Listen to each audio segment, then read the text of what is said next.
श्री राधे राधे।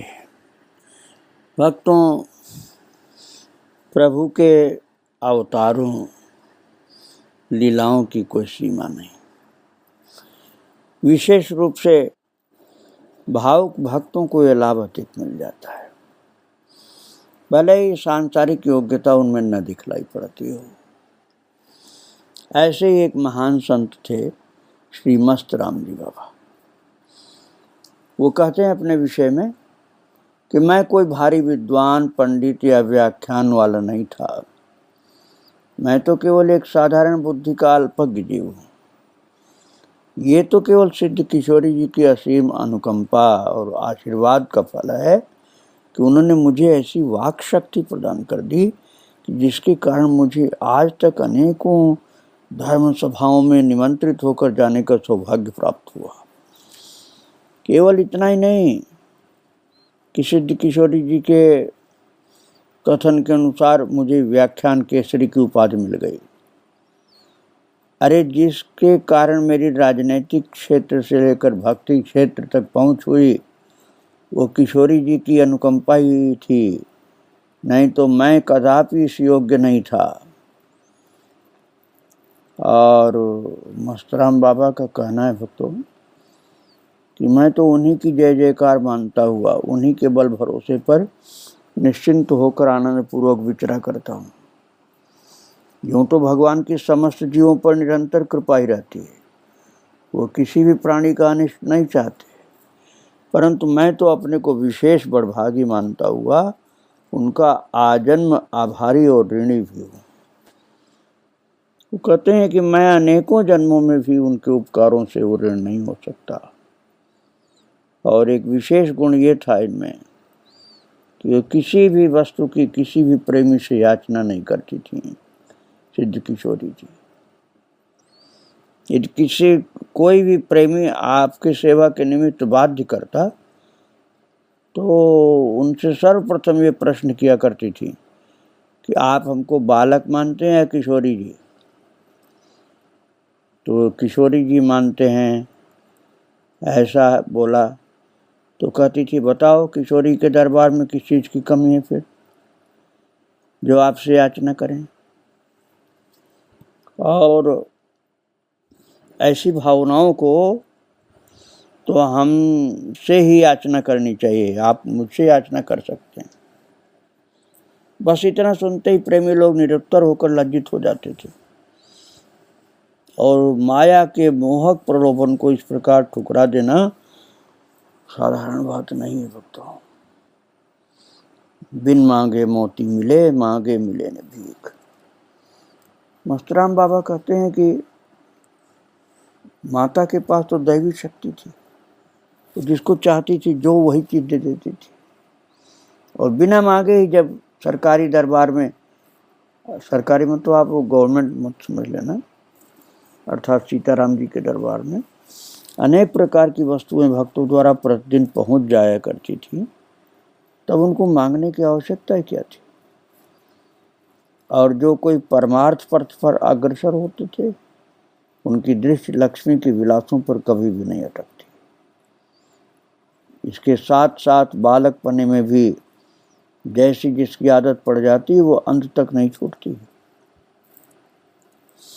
श्री सिद्ध किशोरी जी में बालकपन से ही उदारता, दयालुता, परोपकार करना उनके जीवन का एक व्रत ही था। तब वो किसी से किसी चीज की याचना क्यों करती हैं।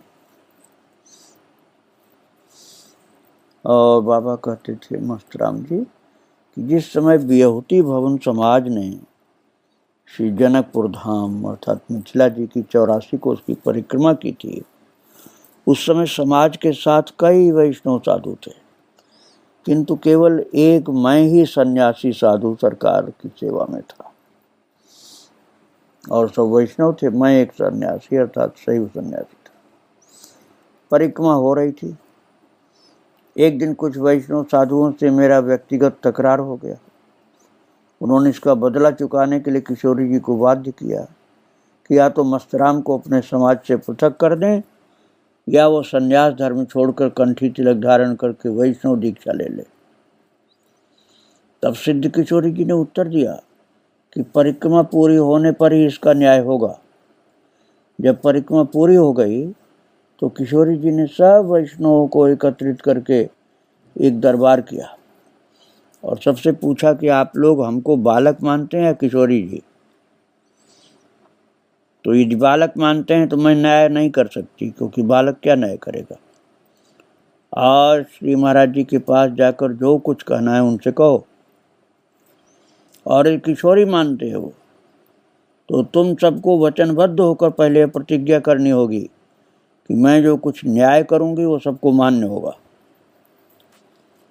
और महाराज उनके मुख द्वारा ये सुनते ही सबने मुक्त कंठ से कहा कि हम तो आपको साक्षात किशोरी जी मानते हैं। आप जो कुछ न्याय करेंगे वह हम सब प्रसन्नतापूर्वक बिना किसी आनाकानी के मानने को तैयार हैं। हमारा तो सर्वस्व तन मन धन केवल आपकी आज्ञा पर निछावर है। समस्त वैष्णवों को वचनबद्ध करके फिर सुंदर न्याय दिया कि जिसको देख सुन करके समाज के साथ साथ परिक्रमा करने वाले अन्य महात्माओं के अतिरिक्त स्पीकर साहब, डिप्टी साहब, राय साहब, दीवान रुद्रदत्त सिंह जी, श्रीमान मुंशी साहब, डॉक्टर साहब, दरोगा जी इत्यादि भी चकित और मुग्ध भी हो गए। बात ये थी भक्तों के वहाँ शैव वैष्णव की बात आ गई विवाद की कि ये एक वैष्णव शैव हैं और हम लोग वैष्णव हैं और दोनों तरफ से ये मतभेद सा हो गया।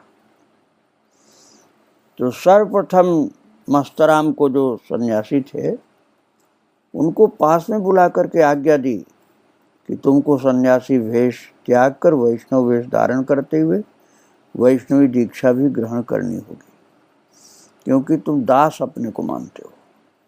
तुम अपने को ब्रह्म तो मानते नहीं हो, दास मानते हो ना, तो दास को तो दास के रूप में रहना चाहिए। फिर वैष्णव से कहा कि आप सब लोगों को अपनी अपनी कंठी माला यज्ञोपवीत के अलावा शिखा को भी उतार कर दूधमती गंगा को अर्पण करते हुए मस्तक का चंदन तिलक भी गंगा जी को में धोना होगा। इसके बाद काषाय वस्त्र पहनकर संन्यास को ग्रहण करना होगा। वैष्णवों को ऐसा बोला माता ने। इतना सुनते ही मस्तराम जी ने प्रसन्न चित्त से इनको चरणों में पड़कर निवेदन किया, सरकार मेरा समस्त शरीर आपके ही अर्पण है, आप स्वयं अपने कर कमलों द्वारा जो भी चाहें, मुझे कोई आपत्ति नहीं। उधर दूसरी पार्टी वाले साधुओं के मुख फीके पड़ गए। वैष्णव वेश वालों को गर्दनें नीचे झुक गईं और सब मौनी बन के बैठ गए। किसी के मुख से हाँ या ना कुछ भी नहीं निकला। श्री किशोरी जी के बारंबार पूछने पर वो कहने लगे कि सरकार, गुरु महाराज की दी हुई कंठी तिलक को त्याग कर हम संन्यास ग्रहण कैसे करें। इस भारी असमंजस के कारण शोक सोच सागर में लोग गोते लगा रहे थे कि ऐसी आज्ञा कर दिया माता ने कि हम तो ये कर ही नहीं सकते। गुरु महाराज के आदेश के विपरीत हम कैसे अपना जीवन बनाएं। तो कोई रास्ता समझ में नहीं आ रहा था। इसलिए सब बोले, माँ हम आपको क्षमा करिए, हमसे गलती हुई है, इसलिए हमको दंड आप दे रहे हैं। यही प्रार्थना है कि हमारे अपराधों को क्षमा करते हुए हमारी रक्षा करें आप। तब श्री किशोरी जी ने उत्तर दिया कि न तो आप लोगों को पहले मस्तराम से विरोध करते समय सूझ आई और न ही हमसे प्रतिज्ञा करते समय कुछ सोचा विचारा। यदि आप मेरा समझौता स्वीकार नहीं आप करते हैं, आपको समझौता स्वीकार ही नहीं था, तो पहले क्यों नहीं मना किया। झूठी प्रतिज्ञा करके सब झूठा आडंबर क्यों रच रहे हो। जिस समय आप लोगों ने मस्तराम को समाज से पृथक करने अथवा उनको वैष्णव बनाने का प्रस्ताव मेरे सामने रखा था, तो क्या उस समय आपकी बुद्धि घास चरने गई थी। क्या आप सब लोग ये नहीं जानते थे कि मस्तराम को भी उनके गुरु महाराज ने संन्यास धर्म की दीक्षा दी है? जब उनको उनके गुरु ने संन्यास धर्म की दीक्षा दी है, तब इनको कंठी तिलक धारण करा के वैष्णव दीक्षा कैसे दी जा सकेगी?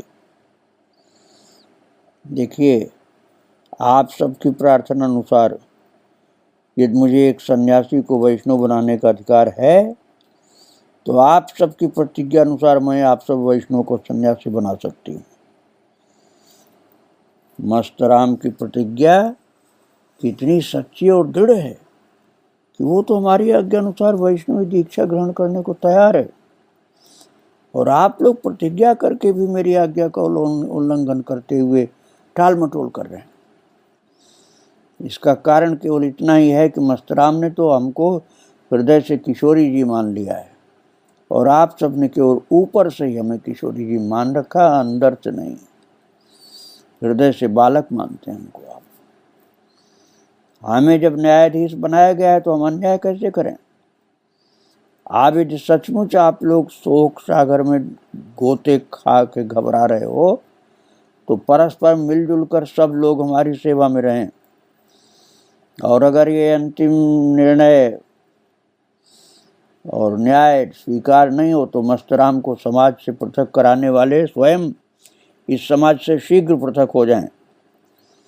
इतना सुनते सब लज्जित हो गए और किशोरी जी के चरणों में गिरते हुए अपने अपराधों की क्षमा मांगने लगे, और उस मस्तराम जी को सबने बारी बारी गले लगाया और परस्पर प्रेम पूर्वक वचन देकर अपनी अपनी सेवा में लग गए,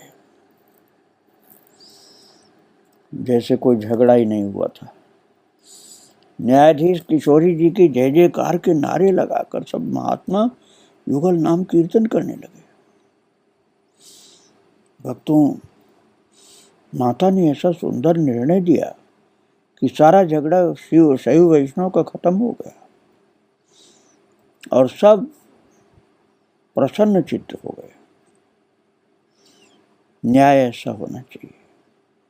न्यायाधीश के लिए तो न्यायप्रियता इतनी होनी चाहिए कि शत्रु की भी प्रशंसा हो, शत्रु भी प्रशंसा करें, मित्र भी बुरी बात की वकालत न करें। और सिद्ध किशोरी जी ने ऐसा ही किया था। किसी का भी पक्षपात न करते हुए ऐसा सुंदर न्याय दिया कि शत्रु मित्र सब उनको बहुत भाव से प्रणाम करते हुए उनकी प्रशंसा करने लगे। मस्तराम बाबा शैव सन्यासी होकर के अंदर से वैष्णव थे। मस्तराम जी का कहना है कि जनकपुर धाम की 84 कोस की परिक्रमा समाप्त होने के पश्चात इस समाज को माणिपुर ग्राम, सिद्ध किशोरी जी की जो जन्मभूमि, वहाँ जाना था, जहाँ कई दिनों तक रहकर विवाह कलेवा उत्सव बड़े धूमधाम से पूर्ण हुआ।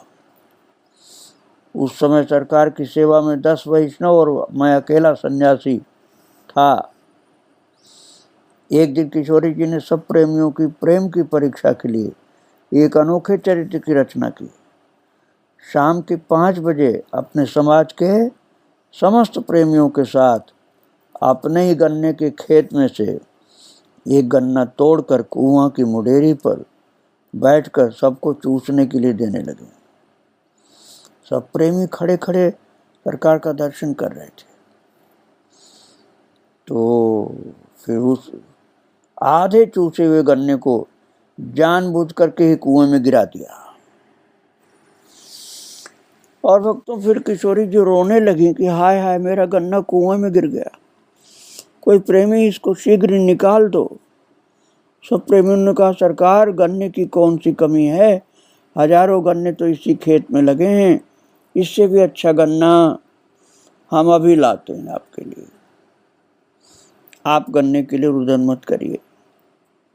परंतु किशोरी जी का हठ था कि नहीं, हमें दूसरा गन्ना नहीं चाहिए, हमें वही जो मेरा गन्ना था कुआं में गिर गया है वही निकाल दो। और महाराज, कुआं कुछ गहरा था, जबकि रास्ता भी वहां नहीं रखा जाता था। परंतु किसी की हिम्मत उस कुआं में उतरने की नहीं पड़ी। उसी समय मस्तराम जी भी स्नान करके वहां पहुंचे और समाचार मिलने पर किशोरी जी का रोना उनसे सहन नहीं हुआ। तो वाह, देखा न ताओ, तुरंत छलांग मारकर कुएं में कूद पड़े। भक्तों, भगवान के ही बस की बात है कि जो भक्तों के हृदय को समझ सके। एक भी वैष्णव संत नहीं कूदा कुएं में, और सही संत वो कूद गया और उनके कूदते ही इधर से तुरंत किशोरी जी ने रस्सा कुएं में लटका दिया, जिसके सहारे वो प्रसादी गन्ना लेकर के ऊपर चढ़ाए। मस्तराम को गले से लगा लिया किशोरी जी ने, और वही गन्ना प्रसादी रूप में दे करके अधिक प्रसन्न हुई और आशीर्वाद भी दिया कि तुम्हारी वाक की शक्ति के कारण साधु समाज और गृहस्थ समाज में भी भारी प्रतिष्ठा होगी। जबकि भक्तों, मस्तराम जी बहुत कम पढ़े थे, लेकिन माता का आशीर्वाद मिल गया, तुम्हारे अंदर वाक की शक्ति प्रकट हो जाएगी, साधु समाज गृहस्थ समाज हर जगह तुम्हारी प्रतिष्ठा होगी।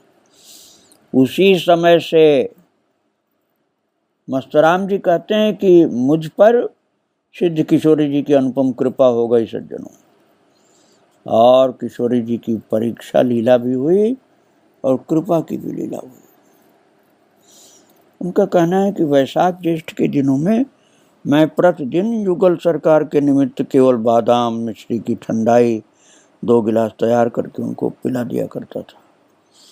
एक दिन ठंडाई सेवन करते समय 2 बाहरी प्रेमी भी आ पहुंचे और युगल सरकार से प्रसादी रूप में थोड़ी सी ठंडाई की याचना की। तो युगल सरकार ने तुरंत आधा गिलास ठंडाई प्रसाद रूप में उनको दे दिया। और 2-3 दिन की तो बात थी, लेकिन अब वो तो रोजाना ही आने लगे, प्रतिदिन ठंडाई के समय आते, आधा गिलास प्रसाद ठंडाई पी के चल देते। आप ये कहते हैं मस्तराम बाबा कि मैं तो युगल सरकार के लिए इतना मेहनत करता था, ठंडाई बनाता था, और वो दोनों प्रतिदिन आधा गिलास पी के चल देते थे। तो एक दिन मुझे मन में कुछ दुख हुआ, जब मैंने कुछ कहा नहीं, परंतु अपने सेवकों के मन की गति को जानने वाली सिद्ध किशोरी जी ने मेरे मन की गति को भी जान लिया, और तभी तो एक दिन ऐसी विचित्र लीला रची कि वो दोनों प्रेमी छक गए।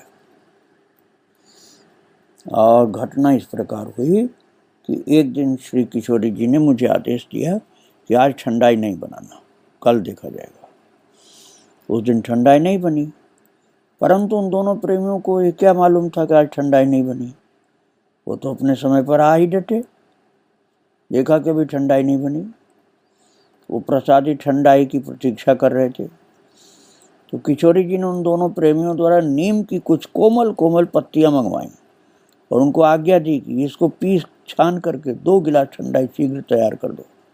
और नीम की ठंडाई तैयार होने पर युगल सरकार ने केवल आधा घूंट उसमें से स्वयं पान किया, बाकी सब प्रसादी उन दोनों प्रेमियों को दे दी।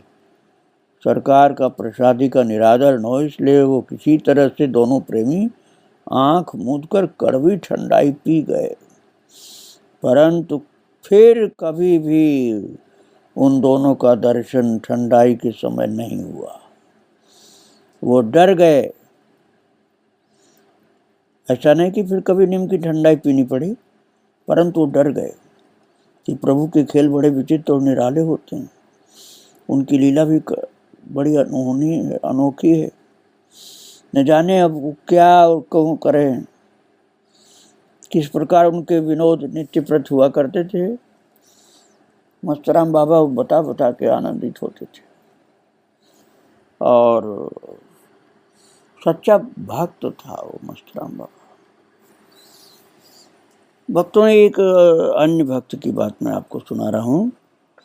लक्ष्मी प्रसाद जी वर्मा, क्लर्क, दफ्तर सुपरिंटेंडेंट RMS पटना से, वो बताते हैं कि किशोरी जी के चरित्र अद्भुत थे। फाल्गुन के महीने में चंद्र ग्रहण के अवसर पर सिद्ध किशोरी जी भी महाराज जी के साथ, वो बताते हैं लक्ष्मी प्रसाद जी कि हमारे ग्राम में आई थी, और ग्रहण में श्री महाराज जी और राम जी तथा किशोरी जी अन्य लोगों के साथ साथ हम लोग भी नारायणी गंगा अर्थात गंडकी में स्नान करने गए। और स्नान होने के बाद वहाँ रामायण गान होने लगा, और इधर उधर के घाटों पर जो दूसरे गांव के कुछ लोग स्नान कर रहे थे वो भी रामायण गान सुनने के लिए आ गए। लगभग 50-60 आदमियों की भीड़ थी। अंत में श्री महाराज जी ने एक पुड़िया किशमिश की जेब से निकालकर किशोरी जी को दी और सब लोगों में प्रसाद बांट देने के लिए कहा। तो लक्ष्मी प्रसाद जी कहते हैं कि मैंने देखा उस पुड़िया में करीब 20-25 किशमिश थी, छोटी सी पुड़िया थी, किंतु जितने भी वहाँ आदमी थे सबको प्रसादी मिल गई और अंत में करीब 10-12 किशमिश बच भी गई। इस घटना को देखकर सब चकित रह गए कि सबको मिल गई और बच भी गई। और वो घटना वो बताते हैं लक्ष्मी प्रसाद जी कि सन 1938 के फरवरी महीने की बात है। उस समय मैं मैट्रिक परीक्षा की तैयारी में लगा था। यूँ तो मुझे श्री रामायण कीर्तन के प्रति रुचि बहुत जोरों की थी, किंतु मैं 10वीं क्लास में आया तो मेरी रुचि और बढ़ी और एक अध्ययन के बजाय मेरा मन इधर अधिक खींचने लगा। तो हमारे ग्राम के पूज्य बाबू श्री रामदेनी सिंह जी की कृपा से, जो कि अभी DIG पुलिस मुजफ्फरपुर के बड़े बाबू हैं, उनका कहना है कि युगल सरकार के साथ जिनमें किशोरी जी का स्वरूप श्री सिद्ध किशोरी जी थी, हमारे ग्राम में पधारे और नित्य झांकियों द्वारा नगर वासियों को आनंद देने लगे। उस समय महाराज जी का शिष्य नहीं था मैं, वो कहते हैं, लेकिन न जाने कहाँ से मन किशोरी जी की तरफ खींचने लगा। जब तक सरकार वहाँ रहे तब तक मुझे खाना पीना पढ़ना लिखना सब भूल गया। 8 पहर युगल सरकार के दर्शन के लिए मेरा मन लालायित रहता था। जब सरकार 15 दिन तक आनंद की वर्षा करते हुए सबको कृतकृत्य करके ग्राम से विदा हुए तो और लोगों की तरह मैं भी महाराज जी के चरण रज लेने लगा। उसी समय रामदेनी बाबूजी ने महाराज जी से कहा कि इस लड़के ने रात दिन सरकार की सेवा की है, यहाँ तक कि पढ़ाई लिखाई भी बंद कर दिया था। कल इसको परीक्षा में जाना है, आप आशीर्वाद दें कि पास हो जाए। तो महाराज जी ने मुझे कहा कि तुम जाकर किशोरी जी के चरण छुओ। और जब उनके चरण छूने लगा तब श्री महाराज जी ने भी किशोरी जी से प्रार्थना की, सरकार इसको आशीर्वाद दिया जाए। सिद्ध किशोरी जी ने ज्यों आशीर्वाद देकर मेरी पीठ पर हाथ फेरा तो तुरंत मुझे यही मालूम पड़ा कि मैं निश्चय ही पास हो जाऊंगा। और इसी विश्वास के साथ मैं मुजफ्फरपुर विश्वविद्यालय परीक्षा देने के लिए चल पड़ा और इम्तहान प्रारंभ होना था परसों से। ऐसा संयोग हुआ कि मैं अपनी सीट पर मुजफ्फरपुर जिला स्कूल में खोजने के निमित्त न जा सका। परीक्षा के प्रथम दिन मुझे डेरे पर कुछ देर भी हो गई और मैं जिला स्कूल में कुछ विलंब से पहुंचा। बाहर के लोगों ने मुझे देखकर कहा कि तुम जल्दी जाओ, परीक्षा प्रारंभ हो गई है। ये सुनकर घबराहट हुई। तब किशोरी जी की याद और ध्यान करने लगा। इस दशा में दौड़ते हुए स्कूल के मध्य में जो बड़ा हॉल था उसमें पहुंचा। उसमें 5-6 गार्ड थे। परीक्षा आरंभ हुए देर हो चुकी थी। घबराया हुआ देखकर एक गार्ड ने पूछा, क्या है? तो उनका कहना है कि मैंने उत्तर दिया कि परीक्षा देने आया हूँ और मुझे अपनी सीट भी मालूम नहीं है। मेरा एडमिशन कार्ड देखकर उन्होंने कहा कि आपकी सीट 2 तल्ले पर है। रास्ता भी बतला दिया। अब मैं दौड़ा दौड़ा उस कमरे में पहुंचा तो देखा कि गार्ड हमारा प्रश्न पत्र एवं प्रश्नोत्तर वापस लौटाने के लिए बाहर निकल रहे थे। और उनके पूछने पर घबराते हुए कहा कि परीक्षा देने आया हूँ, देरी हो गई। और हृदय से उस समय किशोरी जी के चरणों का मैं ध्यान करने लगा था। तब प्रेम से उन्होंने धैर्य दिया और कहा घबराओ मत, शांत हो जाओ। करीब 15 मिनट के बाद जब मैं शांत हुआ तब उन्होंने पर्चा दिया। कहते हैं कि भक्तों, किशोरी जी की असीम अनुकंपा से मैं परीक्षा में अच्छे नंबरों से उत्तीर्ण हुआ